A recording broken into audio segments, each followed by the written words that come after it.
Welcome back to A to the Show, guys. Today we have a new guest. We have Eman Khallouf. Eman, wave, say hello. Hello, hi. Like, it's obvious, Eman Khallouf. Yeah, I have less beard than you both of you. I Exactly. shaved. I shaved. Like, I think me and Ali forgot to shave recently, but we did that on purpose because we knew you were coming onto the pod, and we wanted to be obvious, like you said. mm, the Um, difference. guys, Eman Khallouf is a bold and charismatic stand-up comedian from Jordan. You're half Jordanian. Sorry, you're Jordanian, So my Palestinian, and father, Turkish, right? yeah, my father's Palestinian, Mm-hmm. and my mom is Turkish. Mm-hmm. I was born in Abu Dhabi and Mm-hmm. raised in Jordan. This is exclusive English podcast, right? Yes, an English Yes. podcast. Okay. Yes.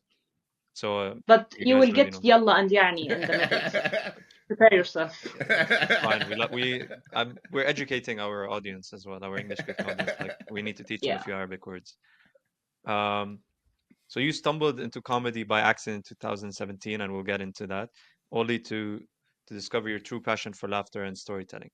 And with a sharp wit and an unapologetic approach, Iman crafts her comedy around personal experiences, navigating life as an unmarried. I know this is a bit. I don't know why we're mentioning this, but it's in the intro. An unmarried 40-plus-year-old woman from the Middle East. Yeah. Her performance is It's very delivered in important both. to mention. It's nice. It Like, must. It's a it good means I'm introduction. still in the market.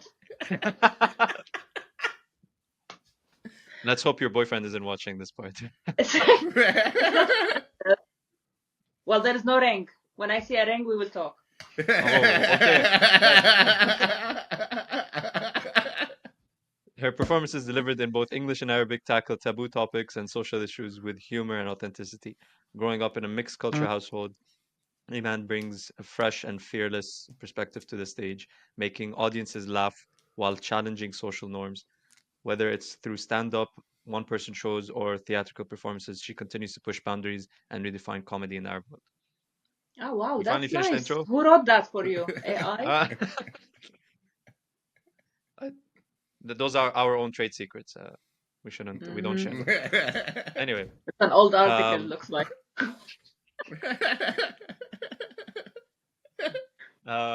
it's good to have you, Iman, with us. So where do we start, Ali? Where do we start? There's a lot of topics that can be covered here, so I'll let you begin. yeah. What made you get into stand-up comedy? We knew that from one of the interviews that your family was kind of against it. So why would you do something your family was against? Our issue, this is a very, very weird question. Of course, you do everything your family is against. That's the norm.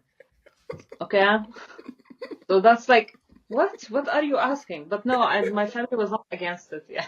I'm actually one of the very few comedians who their families actually knew everything about what I do, what I say, and like the theater and all of that.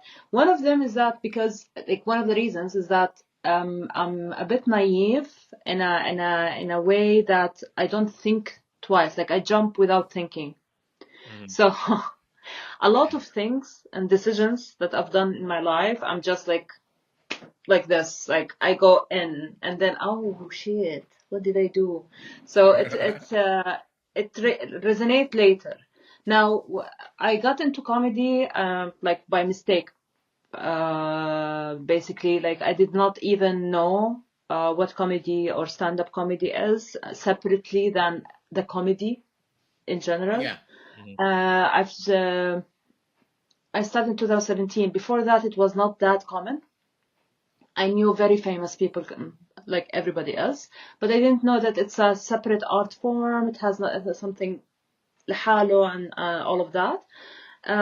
One time I was having shisha with a friend who brought her friend, and he's a stand-up comedian from Egypt who was like checking out. I was in Dubai at that time. I was talking about my mom a lot. So I was talking about like how I feel like I don't want to get married because I feel I was married to my mom.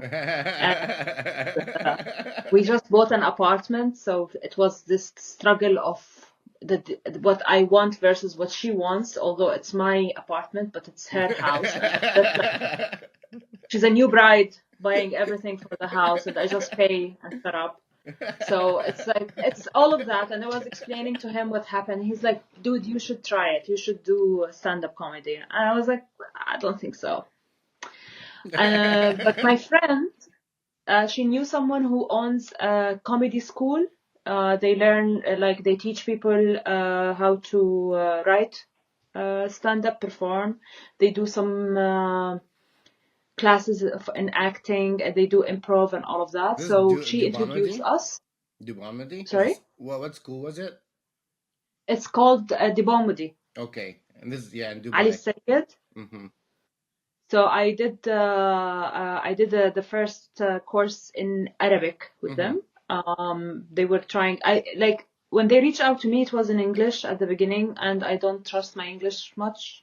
Yeah. And it was like, but no, I didn't have time, and this sounds silly and all of that. But then when he reached out again for the summer course, it was in August, so I just had time. Like, I used to work for STEP conference, if you know it, and we just finished, and I was like, I knew that I'm losing my job by the end of the year, so I had time. So I just did it. I thought, if I don't benefit from it, I'm not losing much. Yeah, of course. And then I did the first show. It was 25th of August in 2017. But after that, I just stopped. It was a horrible show. If I tell you, the show, why was it so bad? I feel shameful of that show. However, at that time, I did not know what comedy is. So whatever they gave me, I'm happy with a mic on the stage, But it was in a shisha restaurant. Okay. Okay, Arabic comedy is treated like an underdog afterthought. There's no respect to Arabic comedians. Okay?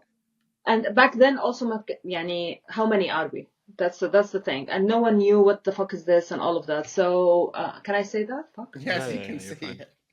So, anyway, it was a shisha restaurant because the place that we were supposed to have the show canceled. So it was someone who Ali knows. It's a Palestinian restaurant. And they had two areas. One area is for the shisha and the smoking, and the other area they have to, by law, to have non-smoking area. So the stage, which Al-Awad usually goes to, set, is in the non-smoking area, so he won't die. And basically, there is glass around that area, and then there is little TVs and speakers outside. So basically, I performed in a fish tank inside, where you can only have 25 people anyways inside. And all my friends who joined or came to the show are smokers, and they did not believe in anything I'm doing. Anyways, we hear you all the time. We know you're funny. This is ridiculous. So they just ordered dinner and shisha, and they sat outside watching me on TV. And that's it. That's my first show coming out as a comedian. But I was happy. I was proud of myself. I think I rated myself as the third person of my performance that night. Good self-rating. That's humble. Yeah, and it was fun. But whatever. Then months later, I lost my job as I expected. They fired me in Christmas. I was made redundant, which is the same shit. Yeah. They always use that term, made redundant. Yeah, made redundant because they cannot afford it, and they did not even pay me end of service or whatever. So I was like, you know what? I like the guys, and I know there's no money to pay me. Yeah. And maybe there was, but I was too naive, and I liked them. So I was like, okay, fine, yalla, I'm leaving. Oh my God. So after that, the other comedians who I used to perform with, they called me and come try, come have fun. And maybe by the third show, it was that's it. It's yes, I will. I think I'm going to do this. Yes. Wow. And that's how you knew the third show. What happened on that third show that made it click for you that, okay, this is part of who I I am?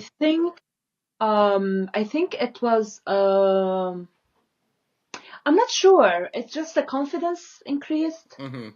and I think I was not. See, when you study comedy, Mm-hmm. it's like there's certain stuff that they put in your head that you have to do, or like these are the rules, don't go out of them and all of Mm-hmm. that. I think I managed to break a rule and get away with it and get a laugh, and Mm. that's how I felt. I have a talent, not only um, like not by books, but I am talented. Mm-hmm. And it is the thing is, there's an euphoria of performance and people hearing and listening to you, and there is also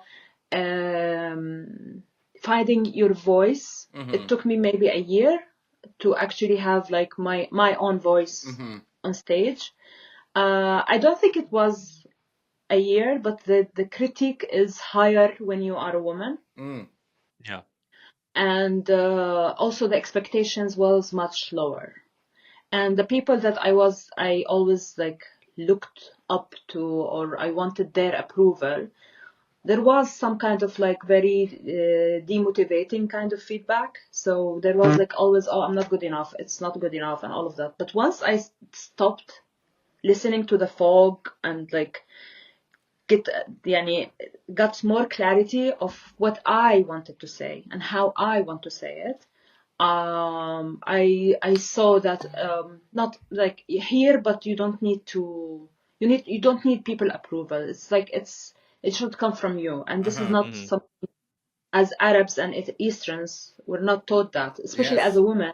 Your approval and your acceptance of yourself always come with everybody else Exactly. need and Mm-hmm. approval of you. Yeah. It was a new feeling of finding that, oh, yeah, no, I never cared before, so why now? And like, and Wow. I live my life like this. Like Hmm. there's a lot of things that if I didn't have that born in me, Mm-hmm. I would not be here.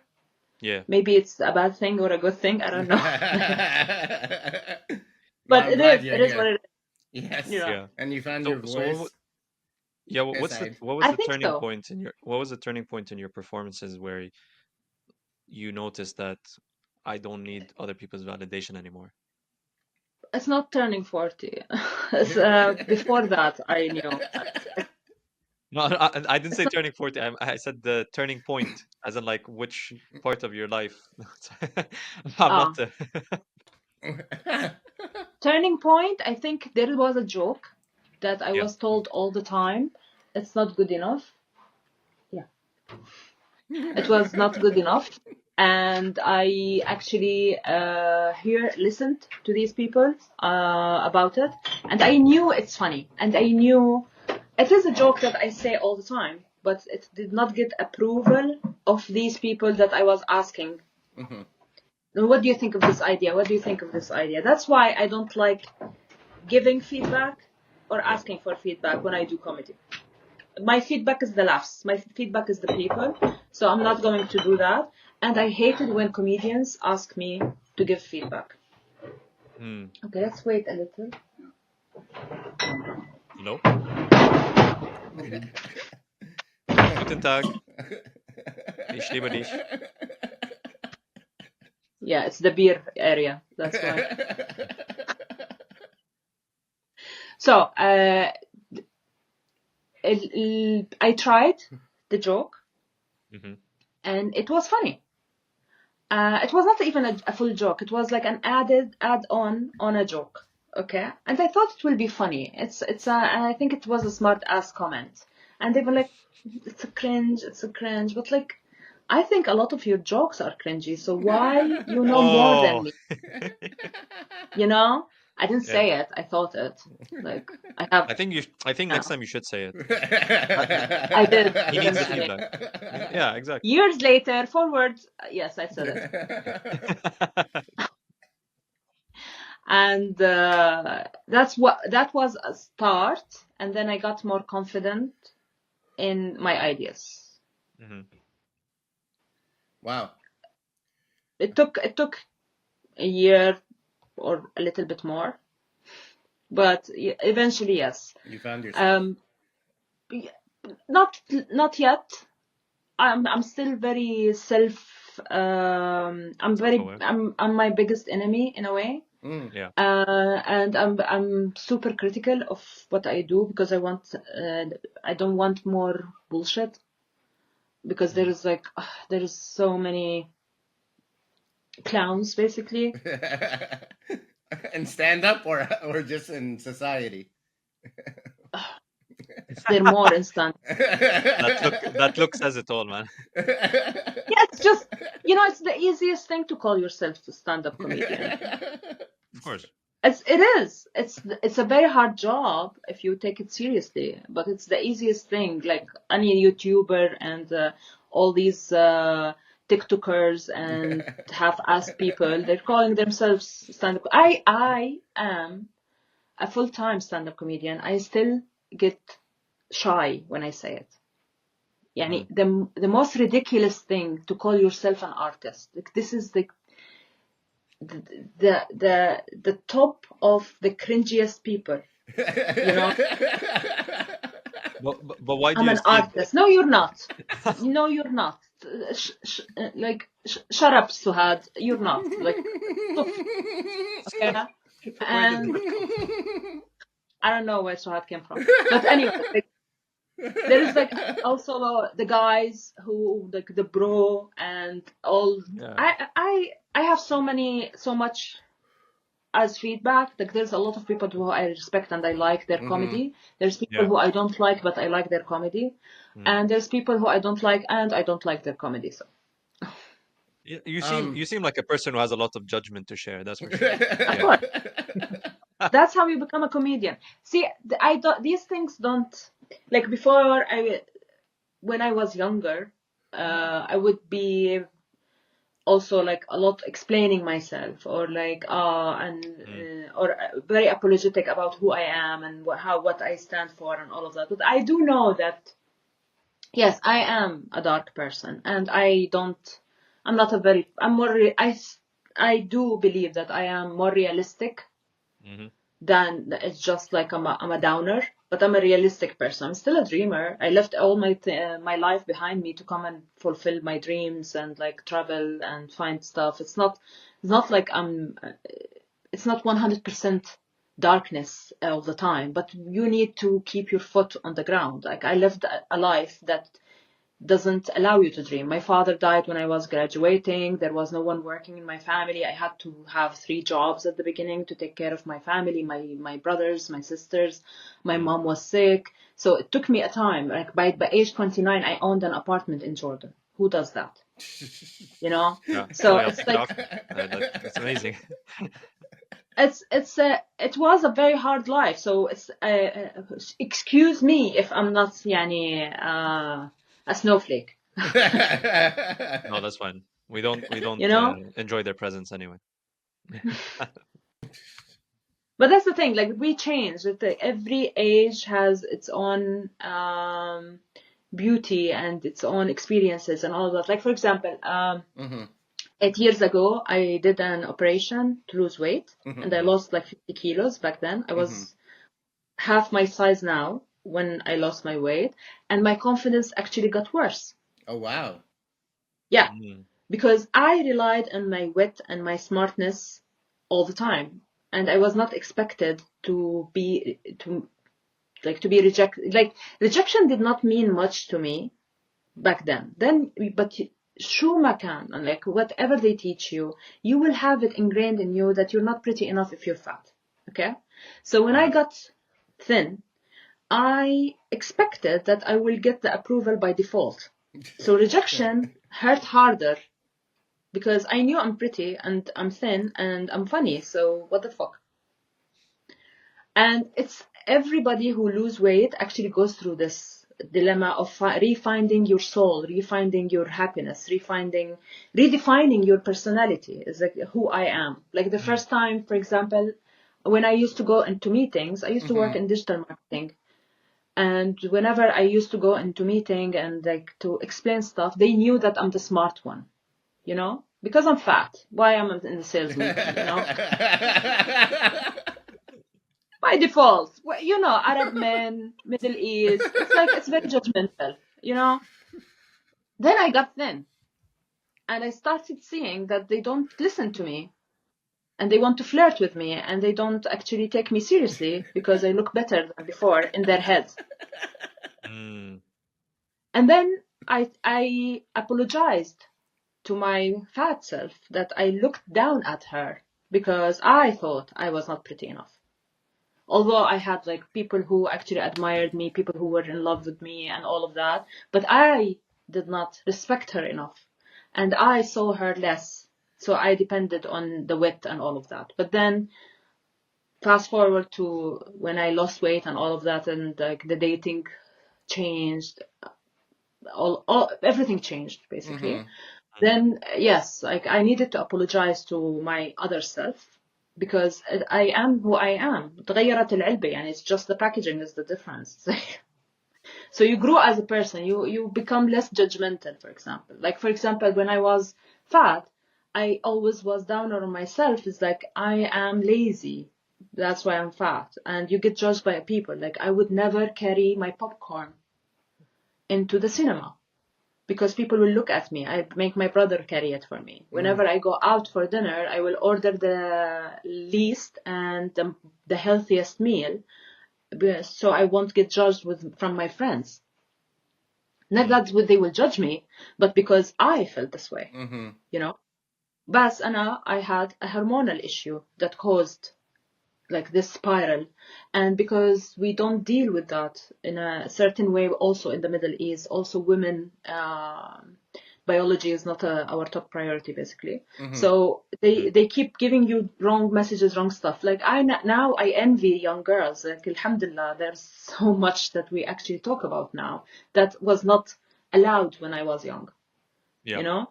And also like there's it's just this stigma, and mainly it comes with you because we don't talk about stuff. And that's why like in comedy I saw that gap. Yeah.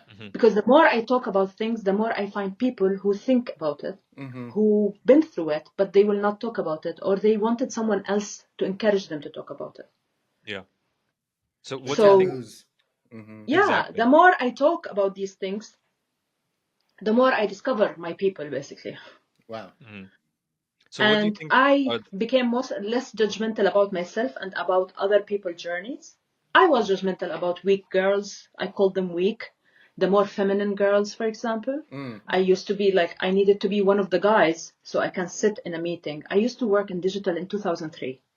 There was no women at that time in digital marketing or digital advertising. You go to the sales meeting. Until my last job, there was 9 men on the call and me. And that was in 2022. So it's very male dominated. And we were taught, there's one way that you can make it if you act like a man. So anybody who doesn't act like a man used to bug me. But then you get older and then you start understanding like, no, as like we are all the acceptance and the choice of you can be feminine, you can be sexy, and you can be a manager. It's okay. You're not The weak. first thing, the first thing, one of my managers was a woman, and she used to get her target. She was very tough. She was Dutch, very tough woman, and one of my favorite managers, honestly. And the first running joke with the other sales managers who were all male, they're all like, she's sleeping with the boss. That's why she get away with stuff. Not because she's actually getting her target. And when she asks for stuff, of course they will give it to her because she's getting her target, you pieces of shit. So you see that more and more, and then you learn. Like, yes, fuck me for thinking like that about these girls. Like, who am I? So what do you think are topics that girls nowadays should be educated on? What are the topics that you would like them to know about?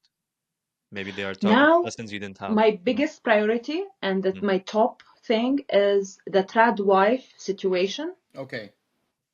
that is becoming more and more dominant on the mainstream media, and the Arab girls are picking up on that, becoming more of a religious kind of like discussion and Okay. dismissing and all of that. So I have a big issue is that because it's like the whitewashing of feminism basically. Okay. I Yeah. have a big problem with that. Like, they see like this, the new sentence that no one say before or after or why this is a problem. They take this like مثل لا تقربوا الصلاة وأنتم سكارى, you know. So they take one sentence and they keep like running around with it. So this is like they gave us the right to work, so they get double the taxes. Oof. Okay. I know, right? You were a property before. You're still a Yeah. property. And if you look at our girls, and this is a very big slice of society that they don't feel included in feminism. And I was one of them. I come from a average family, humble background, all of that. You who used to think that feminism is only for wealthy people, people with money, people who travel abroad. But us, the normal girls, we need to abide by the traditions and what family says and like who owns you, because you move from the ownership of your father to your husband to your son and then to the grave. You disappear, your name disappears, you become Muhammad Mahmoud because your name is Aib, and you are Karimatu ala kart. It's like your Property. name, you don't own your name, you're Aib. And this is like, we're raised into it. I still suffer from it, by the way. It's like, I am 44 almost, and I still sometimes have it in the back of my head. I was raised in the 90s. Yeah. And that was what expected. I did not get married on time. I did not get like the timeline of a normal woman or what I'm supposed to have. I don't talk like a normal woman. I don't act like a normal woman according to the Middle East. So I am an outcast. And then when you're outside, you see stuff more. So the trad wife situation, we need our own feminism for our girls. We don't need to underage marriage. We don't want that. We need financial stability. Even if she's a housewife, even if she stays home, she should not be treated like a slave or like a hostage that she cannot leave because she cannot afford it. That's a big problem we have. You know, in COVID, numbers are ridiculous. Like, it showed the crack of society, the ass crack, you know. It's smelly. Of Yeah. society. Yeah, because Full what of shit. happened is that first a lot of domestic issues like domestic violence and women died. It's like Yeah. it became higher. And then when parents needed to lose jobs because of kids staying home, women had to do that. Women had to step back of their career, of their finances, of all of that to take care of the kids sitting on Zoom. Yeah. So we want you to be a wife, we want you to have kids, but we will not help you after. This was a society problem. The kids staying home was a society problem. It was not a woman problem. Yeah. هاي الأشياء بتبين in these situations. When it's big now, healthcare systems and all of that is like, even with the war in Gaza, it's like, I'm not saying the men are not suffering. Like, of course, our men should be humanized. Like, stop talking about our men being terrorists. Like, fuck this shit. You know, our men are the men who actually dug into buildings to get their families out. So Yeah. Heroes. it's not only Gaza. It's like Arab men are heroes. Reality. And I have a great array of good men in my life. But at the same time, we are an afterthought. And before we tell girls, you need to go back because feminism ضحكت عليكي. Feminism actually is not a good thing for you. You need to go oh, I got this. You need to go back and reduce of yourself. Oh, don't get this is like independent girl, a strong independent woman is like, it's a stupid thing. Really? You know, so the joking about it even, Yeah. we need to be careful how to joke about it even. Yeah. I think an issue is that we're trying to find our own place in the world. You have Western society that's always trying to influence us, and so people are rejecting that a bit in the Middle East. But then maybe they reject the wrong things, when they're picking It's and just بعبع choosing. العرب. I always say that. It's like we like to make words devil. Like when a girl wants to do something on her own, الغرب, الغرب, they are here to destroy our girls and all of that. No, women had choices and voices all the time in the Middle East. We did not need America or Alemania to tell us what to do. We knew. We know that we have a voice. Like, don't do that. Like بعبع الغرب, this like scaring us of like, I will be like naked of my heritage because I want to vote.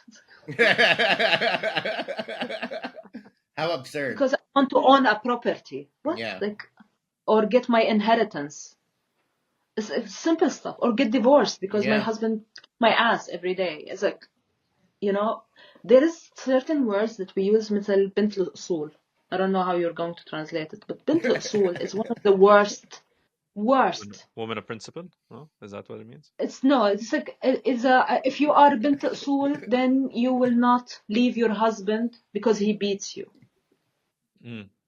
Or he cheats on you because of you. بنت الأصول doesn't tell about her cheating husband. بنت الأصول doesn't ask for extra money. Like there's a lot of women, for example, they work at, like, they are the house, like housewives, taking care of the kids, taking care of the house, but she doesn't have like pocket money for her own. When she wants to buy stuff, she needs to ask for it or beg him for it or like justify asking for something. Even if he can, I'm not saying like above his means, but even if he can, it's still she needs to ask and like make it a big deal and all of that, although like we talk about al-karam and how men should take care of the women and all of that, but then it's his money. No, it's our money, it's our house, it's our kids. This is like these conversations, it's and because I'm not married and because I don't have kids, because of that, some people don't like to hear it from me, but Iman, you don't know. No, alhamdulillah. I don't want to know. So and now, what is the situation for you, like in the dating sphere? You mentioned you have a boyfriend. I am, yes. It's not. It's been serious. It's maybe my first long term kind of thing. Again, like أنا يعني بنت أردنية شريفة. We don't do this shit, but like 44 now, whatever. So who's counting? But yeah, like there is talks because it's serious. There's talks with the family and all of that. So we're not. The other day I posted a picture. He was in the background, and my friend was like, "Oh my God, Iman, it's becoming an like Instagram authenticated." Like, we've been together for a year. Like, chill. He's around. He did not go anywhere. And have you The discussed with idea him is like the he's a different German. dynamics, the different the feminist approach that you are seeking after? Do you have these conversations with him, or not so much? Yes, he is traumatized by feminism.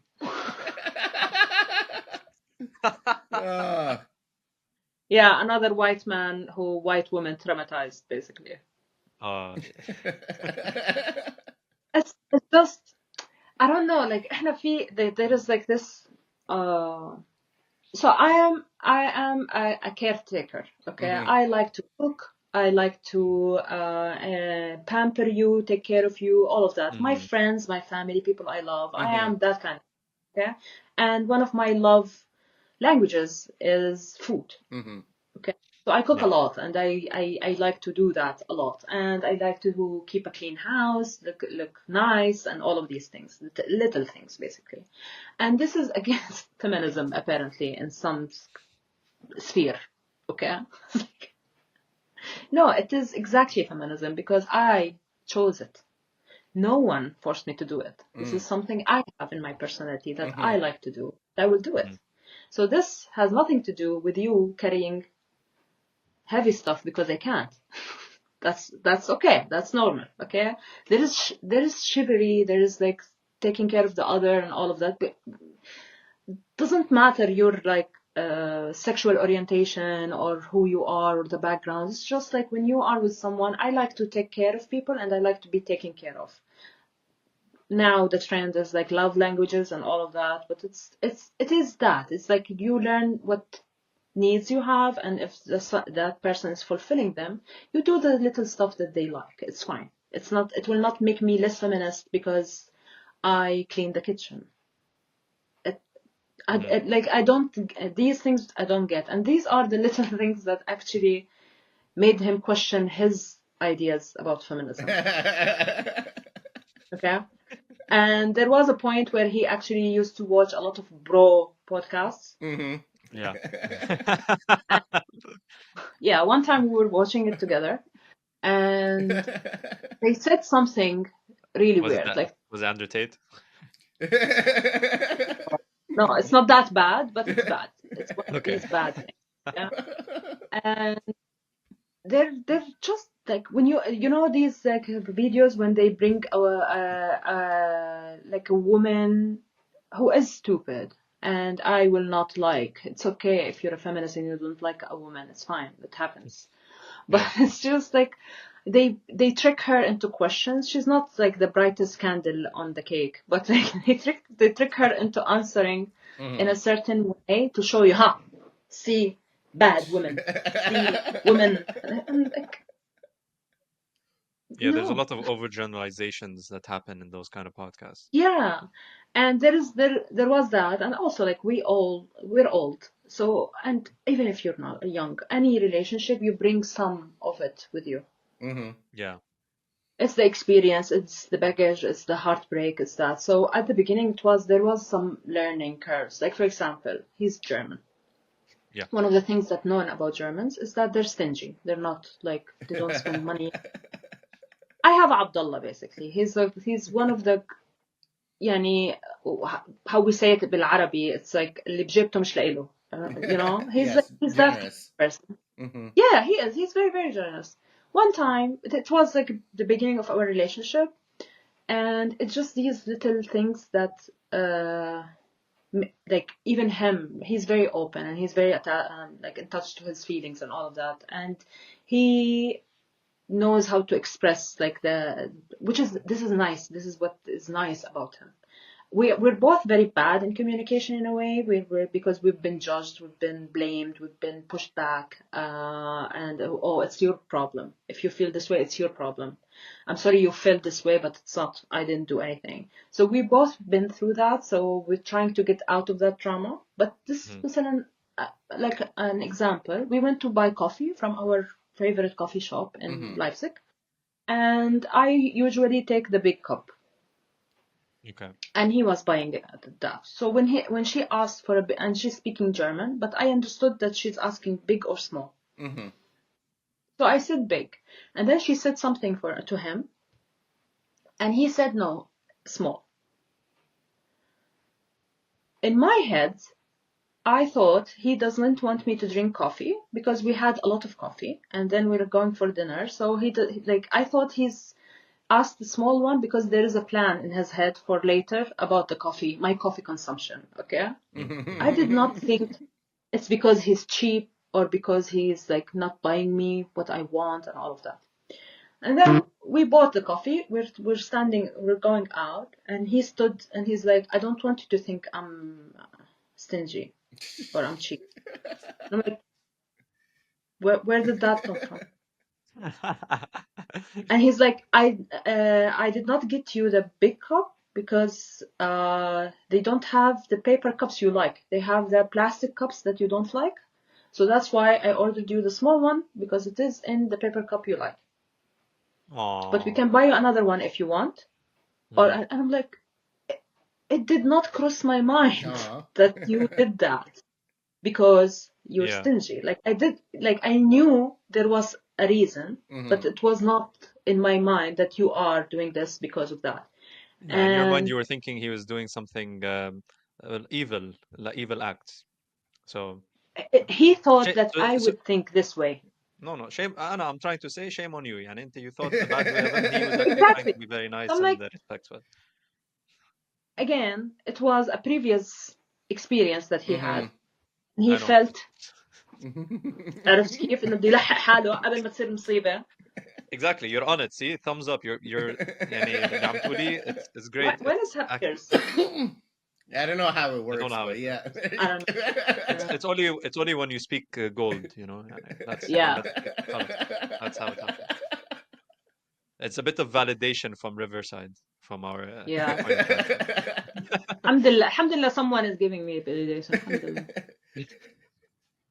This, Sometimes self-love is not enough, عرفت كيف? I know. Yeah, Yeah, we all have that. Sometimes you need the outside. You know, you were saying that as you get older, you get less judgmental, but all the judgmental people I know in my family are the older people. No, it's not you get less judgmental. I didn't say that. You're less caring about people thinking you're judgmental. I think. Well, Now, I have I another way of was saying more it. judgmental, yes. But now, I'm more like, يعني إيش, you will not like me? Boo-hoo.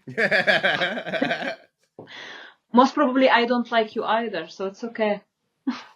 So what you're saying is, as people get older, they become less judgmental of themselves and become more judgmental of others. No, they don't become more. They become just open. You think that your uncle or your cousin or anybody is not judging you? Oh no, they're probably judging me, You but I've think never give a shit about my family. exactly. But think they will not say it. But later your filters are less. You give less fucks about society norms or what people think, you know? Yeah. You like Yeah. what you like, you don't like what you don't like. I will not eat something I don't like anymore. Yeah. Or but yeah, you can be nice, you don't have to be rude. Mhm. But at the same time, you don't try to please people as much. Mm-hmm. You know? Yeah, of course. I caught Of course. myself trying to please a couple of weeks ago. And I was just discussing it with Peter about like I can't believe that I still try so hard to be part of the cool kids club who no one thinks that they're cool except me. What is it, school? Yeah. Yeah, but you're all in that mindset. And if they don't accept you, then you get like, why, how come? And you start like self-pity and all of that. And I caught myself into that feeling. And he's right. He's like, well, you can't control not feeling that way. It happens, but it's good that you recognize it, so you stop doing that because it's really annoying. He's annoyed by it, so We just have to which is love true. ourselves. We really need to learn to love ourselves. Yeah. Do you have any tips on self-love? Like, how do you, after I'm learning that about myself too, is like there's so many things people tell me about myself that you should do this, you should do that, especially from family, coming from Arab cultures. Yeah. Oh, you should live this kind of life. But I've learned to just tune it out and learn to just be who I am, and I don't know, love myself for who I am. I think when we are affected by a comment, it's mostly because it's an insecurity we have. So if we are not sure about something, or I knew, like for example, like now my work is not going the way I wanted and all of that. So I have this insecurity that did I do the right choice of moving here, leaving everything behind? I do have sometimes these thoughts. And when someone point blank say it to me, it makes me defensive, it makes me cry, it makes me like, oh, they don't know and all of that. But it's not them. It's just like when you see the reflection of the idea outside your head is the reason. Like when people used to make fun of me because I'm fat, yeah, like, see, there was a joke in the office that I used to work at, that they made fun of me of how I sat down, that I made a sound, or something like that, and that I'm a lesbian. And I didn't really care about the lesbian comment. They said it because I'm single, basically. Yeah. So I must be a lesbian. You know, it's just stupid shit in, like, in an Arabic office. But the making fun of me about my weight, it really hurt. Yeah. Because it's something I do to myself. So the self-doubt and all of that they give to us, it's not an advice. يا ريت they're helping, just judging, and they're just dropping these comments, and no one asked for it. This is the thing, is like everybody think that their opinion matters, but no, everybody has an asshole. Doesn't mean you have to, you know. Opinions are like assholes. So, everyone has one. Yes. Yeah. Not because you have a connection, I need to take your comment. And I noticed that honestly, I've been to therapy. I was depressive. I was suicidal at a certain point of my life, and in COVID it was really bad. I was on medication, all of that. So we all like suffered in a way, and it changed after COVID more. Like I took COVID as like my turning point of learning. If I don't do something now, then when? Because the last show I did in COVID, I did not know this will be my last show. And then we did not know if there will be another show. I did not enjoy it, you know? I did not do what I wanted to do. So the way I deal with shows now, it's as if it's my first and last show. Because I don't know when I'm going to, like, I need to know that these things are privilege, that not a lot of people know. Yeah. After the war in Gaza, for example, last year I couldn't do comedy. I stopped like a whole year. I did English. I'm unable to do Arabic anymore. The last show I've done was April last year. Wow. Shit show. Why? And I couldn't go on stage. I was not in a good place, honestly, because the Gaza situation just like made everything bubble up where I actually down inside me. Forget like what happened around in the world, but it was a lot. And Berlin, I was in Berlin at the time, and Germany is not a very forgiving place. You know, it's a harsh city, harsh place to live in. I felt more lonely. I felt more alone, and I couldn't find refuge in anyone, and even like safe space. Because I am I'm very Palestinian. Yeah. Whether people like it or not, I'm very Palestinian. But everybody's like, yeah, but you're not really. Like you're half. You've never been. You're always in Jordan. It's like, yeah, but this is my story. That no one actually is letting me be a Palestinian. This is from the Arabs, let alone that they don't want us to exist. I'm a unicorn. We never existed before, you know. Yeah. And I'm not allowed to go.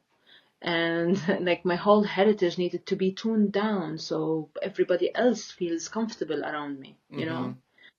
In Lebanon and Syria, everywhere, and after moving to GCC, like people, the way that they speak about us or to us is very different, and you need to water it down. You need to water down your Palestinianism, basically. Yeah. And working with international companies, having like that into and on top of it, my mom is not Arab. Yeah. My mom اخترعوا الخازوق, and they are the reason of all that happened in the Middle East. Jamal Basha Safah and all of that. It took Muhannad and Noor to solve the problems between Arab wal It worked. What? Have a drama series. What did the app? And a couple of guys with good beard. That's it. That's all what we want. We're good. It's like, what just happened? Like, I was abused as a child for having a Turkish mom because of like, الثورة العربية, the Ottomans, all of that. But then everybody wanted to marry Muhammad. Everyone wanted to eat doner and go to the Bosphorus and eat meat, and like, since when? It's crazy So how yeah, drama this series is could change it all. Like, just هي one رجعت piece of الايدنتيتي entertainment. crisis تبعتي last year, and I'm not on good terms with a lot of like the Arab comedians here. Not in good terms, like we don't work together. We didn't like working together. Let's put it this way. Let me be politically correct. We did not like working together. Basically, they did not like me, so I was outcasted. So I'm like, okay, fine. Thank you very much. I found more refuge and support from the English community. Interesting. Comedians. And I felt more comfortable going on stage there. Okay. Because there, the cause is clear. Okay. You know, it's more structured, more organized. Yeah, it's just like, yeah, I want Palestine to be okay. Okay, you go to the Arab side. It's more complicated. Yeah, which is weird. Yeah, I know, right? You know.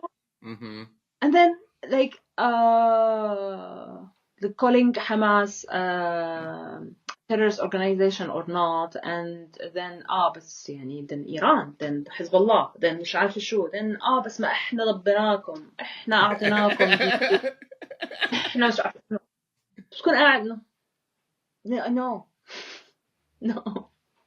But it became a lot, honestly. Then it was another turning point of like, do I want to do this? Do I want to continue doing comedy? Yeah. And this is also a downside of when you have a talent that you want to make it as work. Okay? Because when I had a job, I didn't really question, do I want to still do digital advertising? Who cares? You know? It's just like, now we learned to do banners. Tomorrow we learned how to do mobile. Then apps came in. Then social media came in. Yes, what's next? Let's learn it. There wasn't really a lot of questioning other than, for example, do I want to be in the back end of it, or do I want to be in sales, or do I want... It's not life altering, and it's not your soul. It's a job. You go, you finish, and that's it. It's a job. Yes, I was doing well, and I loved my job, and I miss it. And I was like, again, privileged enough and lucky enough to have a job that I actually like. And then I found comedy. And comedy is soul. Comedy is who I am and what I stand for and what I sound. And when it become your job and your income, then you start taking choices or doing stuff that you don't want to do. Or you not today, because it's a mood, it's a spirit, it's you're going on stage and saying stuff to people, and they might judge you, they might hate you, they might love you, might bomb. When you bomb, your soul, something from your soul goes. It's not easy to bomb, and it's not easy to come back after that. It's doing the ads and booking and finding places and then being attacked by other people and hearing gossip about you and all of that was not easy. And like leaving everything, all my friends, all my familiar stuff behind, doing well. Like first year I did well, and then this happened. Like it was the beginning of my tour, actually. So I did a show in Frankfurt 1st of October, 7th happened what happened, and everything got cut. I lost money, I lost opportunities, I lost shows, but I can't think about that. People are losing their houses and they're losing lives. Their lives. Kids are losing their parents. Women are giving birth without like hospitals or doctors, or people are being raped to death. And I'm thinking about my next show and it's so surreal, you know? Right. So dystopian. But again, I don't come from money. I have to work for money. Mm-hmm. So what should I do now? And it's a lot of these questions. And it's last year was a roller coaster. Like I got into a relationship. I had to move to 3 different cities in 1 year, and a lot happened. And the question still stands. Until last week, there was a huge discussion of that. Should I do Arabic again or no? Because I'm still angry. I'm very angry about Arabic. Or Arabic audience, or like how people are dealing with the situation. But it's, or should I just tour in my English show? So you keep questioning these things, and it's not easy. Yani, it will affect your social media, it will affect your livelihood, my visa, my residency here. Like my residency is until September. I don't know what will happen. So it's a lot of these things that you think about. And a lot of people think that I don't do comedy. I hear gossip. It's very stupid, okay? Like with all the things that in the world, okay? People are being killed and all of that. Again, no one believes that إني أنا متأثر. I don't know why. Like, you should be. It's like, I know, right? it's, We all why should be. you are so worried how fake I am? You know? And on top of that is that, she's not doing it because of what happened in the scene, basically. And I'm like, what scene? Like, what are you talking about? There's 3 of you who are famous. You sold a big theater. It's like, it doesn't mean, it means a lot, but it doesn't mean a lot at the same time. Especially when you put it against real life. I lost my father also. Some of my fans actually disappeared. People I used to speak with in Gaza, I don't know where they are now. I have no clue. The other day I got a message from a boy who's 14, and he thinks I'm funny, and he's from Gaza, and he thinks that I make his day better. No. I couldn't reply even. That's incredible. Yeah. I like, That's what enough, do you reply? That's motivation to do it for you. Yes. It's very humbling that I can give you this laugh, which I don't think I am that funny. You are funny. You see the guys from Gaza? The whole time. I know, but they like your style. You see Jum'a? Do you follow people from Gaza? Yeah, of course. Yeah. There's Jum'a and his brother, the funniest couple. They're the funniest. Like, they're in hunger, they are intense, and like, fuck me, what is this? Like, I'm the comedian? No. No. Aboud, for example, when Aboud comes on, like, it's very humbling, honestly. All of this, and whoever think that they are amazing or all of that, like, good for them. Like, what to say? It's tricky with stand-up because you have to be humble, but you also have to have kind of a little bit of Also, an I'm ego. not a political comedian. You need to keep that in mind. I don't speak about in my comedy. And now everybody wants you to talk about right, what's happening right now. Yeah. It's because what's I everyone's don't want talking to, about and thinking because about. no one likes, like, it's and I'm a nobody, and I don't want to fill the sphere with more bullshit. Yeah. Like now, everybody is talking about Syria and all of that. And Abdul Asad, I made a video. I honestly did not try to ride any wave. I don't ride trends. Like, I'm too lazy to do. And I have this sarcastic tone to me that, like, people think I'm being judgmental. I know, I have that. I was dragged by Syrians. I didn't mean it this way. I was genuinely happy. They reminded me of the only time I was happy in my life, which when I paid off all my debts and I was debt free.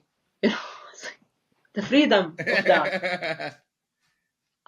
مسحوا في البلاط. It was like, oh my god, my fans were sending me, it's okay, Iman, like, we know you. You don't need to, like, we understand what you meant. It's like, it's okay. But the way that people are commenting, no, I'm not really political, and I don't give, and if it's Islamic, it's Islamic government. Why we take the story from the West and own it. Like now we are scared from Muslims. Like, Muhammad ومحمود وعبد الله are worried.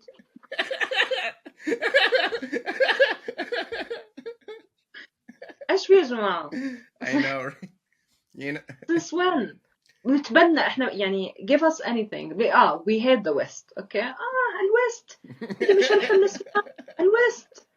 But terrorism, yes, we agree with you. On this one, we agree with you. I know. Eman, something we learned from you is that Arabic stand-up it's not just like a literal English translation. No, you can't. You know, You can't. It's what you're saying. It's not even just about the joke structure or what should be funny. Sometimes you can say something that is funny, but if people can't connect to it, then it doesn't work as a joke. I'll give you a very, very, very like basic example. This was very early in time when I tried to do comedy in 2 languages. I have a joke in Arabic about a man getting married after his 40 and how judgmental. If he was never married before 40, everybody will be how come? What's wrong with him? You know, we have double standards in that. Like a girl, if she doesn't get married by 40, we say, ما إجا نصيبها, it's fine. It's not. But a guy is like, what happened with him? Like, you know? Yeah. So I have this joke in English, in Arabic, saying like, but this guy is the best, like, you need to hunt him. So I start giving advices on how to hunt a 40 plus years old. Now I have the same joke. I did the same joke in English. No one laughed. Because it's very common for men in Western men and more of like West, like whiter and people who are raised in the West and all of that, to not get married until 40. It's okay. And they become fathers until after 40. So it's not age here is not dealt with it like us. No one laughed. So I had to change it the way I tell the story about the 40 plus single guy. Like I was talking about like he will not have a mom, most probably. Or like something like that. So it's just like the way I talk about it is different. Sometimes I just drop it. I don't do the joke. And there is jokes for the Arabs. Yeah. And there's jokes for the non-Arabs.